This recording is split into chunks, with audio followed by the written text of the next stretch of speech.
Hi everyone, Douglas here. In this video, I want to take a look at foot strike and its relationship to stride, running form, and injury. Having seen all kinds of varieties of foot strike, running form, and stride mechanics in my physical therapy and rehab coaching work, I've had the opportunity to see how they interact, resulting in injury or not.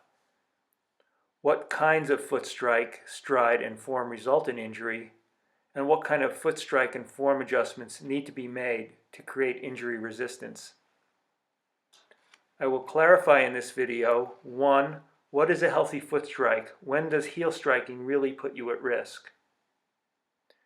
2. What kinds of foot strike have a direct correlation with injury?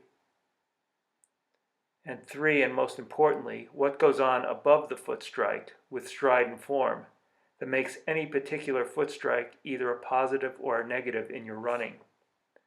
This clarification is based on observation and the hard science of what worked and what didn't work in getting these runners rehabbed and back on the road.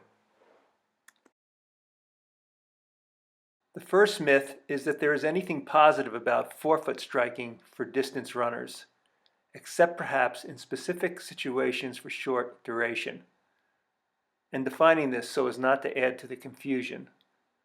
The forefoot makes initial contact and the heel either makes no contact or light insignificant contact, meaning absorbing little or no impact. The runners you see here all came to see me with foot and calf injuries.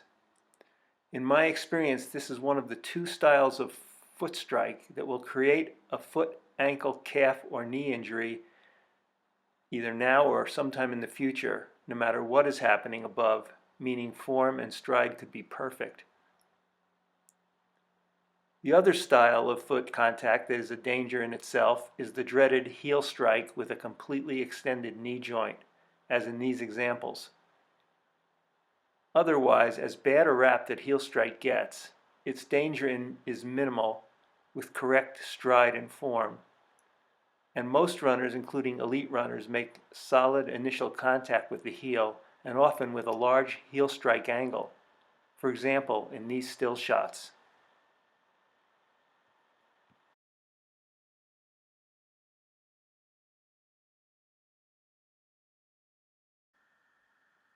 So let's look at both problematic and optimal stride and form.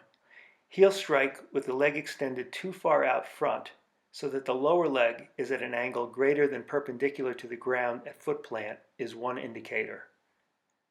And when significant weight bearing begins with the lead foot ahead of the body's center of mass is another example of unsustainable upper body mechanics and posture. This is defined as an overstride.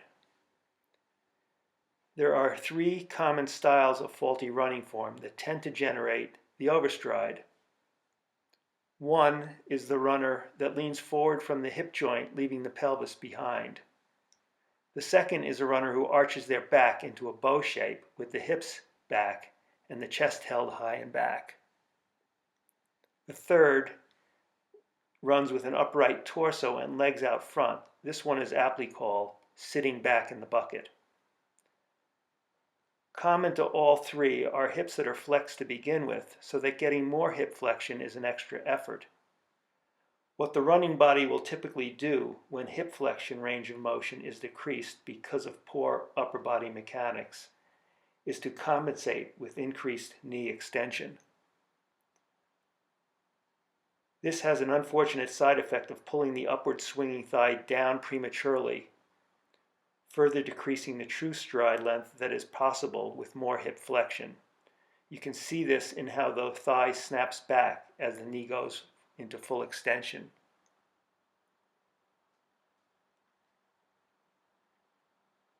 When a runner, because of optimal torso and pelvic alignment, can generate full hip flexion, as in this example, the thigh floats up, creating a large stride angle, which is the hallmark of good running form.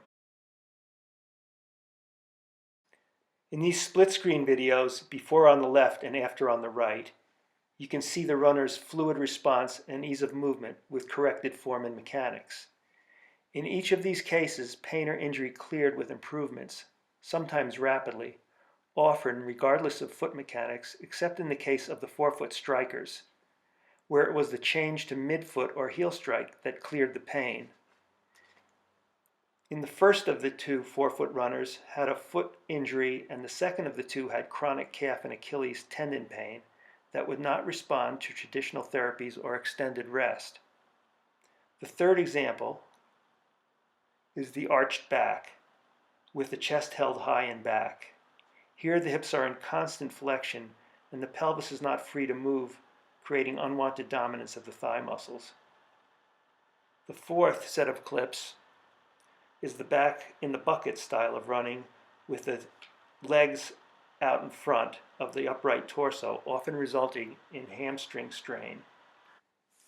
The final two clips are the bent forward at the hip style of running form that can generate any number of pain issues. Thanks for watching, and if you enjoyed this, please like and subscribe. And if you have any questions or would like to leave a comment, please do, or visit my website at www.radiantrunning.com.